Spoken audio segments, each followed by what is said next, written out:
దేవుడు అరిటాకుకు శిక్ష విధించాడని మీకు తెలుసా? మామిడి ఆకు ప్రతి శుభకార్యంలోనూ నేను తప్పనిసరిగా ఉండాలి, అసలు నేను లేనిది ఏ శుభకార్యం జరగదు అని గర్వంగా పలుకుతుంది. అది విన్న దేవుడు చిన్నగా నవ్వి తలుపు గుమ్మానికి తలకిందులుగా వేలాడే శిక్షను విధించాడు. ఇకపోతే కరివేపాకు, వంటలలో నేను లేనిదే ఆ వంటలకు రుచి అనేదే ఉండదు, కాబట్టి నేనే గొప్ప ఆకుని అని గర్వంగా పలికింది.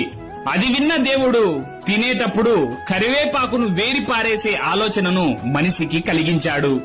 ఇదంతా విన్న అరిటాకు, ఈ మనుషులు భోజనం చేయడానికి నన్ను తప్పకుండా వాడతారు, అందుకే నేను నీకంటే చాలా గొప్ప ఆకుని అని గర్వంగా పలుకుతుంది. ఇది విన్న దేవుడు ఆలోచించాడు. అరటి ఆకులో తిన్నాక ఆ అరటి ఆకు బ్రతుకుని చెత్త కుప్పలో పడేటట్లు చేశాడు.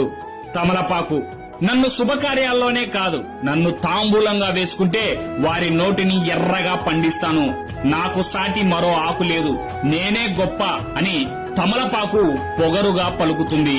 దేవుడు అప్పుడు దాని పొగరును అణచివేయాలని అనుకున్నాడు.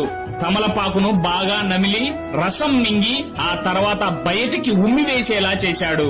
చివరికి తులసి ఆకు, నన్ను కూడా దేవుడి పూజలో వాడతారు, కానీ నా చివరి క్షణాలు దేవుడి నిర్ణయం మీదే ఆధారపడి ఉందని వినయంగా భక్తిగా పలుకుతుంది. అది విన్న దేవుడు ఎంతో సంతోషించాడు. తన మెడలో తులసి మాలను హారంగా, తన పాదాల చెంత తులసి దళాలను, భక్తులు సేవించే తీర్థంలో తులసి ఆకులు ఉండేటట్లుగా పవిత్ర జీవితాన్ని ప్రసాదించాడు. నేనే, నా వల్లే, నేనే గొప్ప, నేనే అందరికంటే గొప్ప, నా వల్లే అన్నీ జరుగుతున్నాయి అనే అహంకారంతో ఉండే వాళ్ళు మొదటిలో బాగానే ఉన్నా ఏదో ఒకరోజు పతనం చెందుతారు. వినయంగా ఉన్నవారు ఆలస్యమైన ఉన్నత స్థానాన్ని తప్పక పొందుతారు. ఈ వీడియో మీకు నచ్చితే చిన్న లైక్ చేసి మన ఛానల్ ని సబ్స్క్రైబ్ చేసుకోండి. మీ విలువైన అభిప్రాయాన్ని కామెంట్ లో తెలపండి.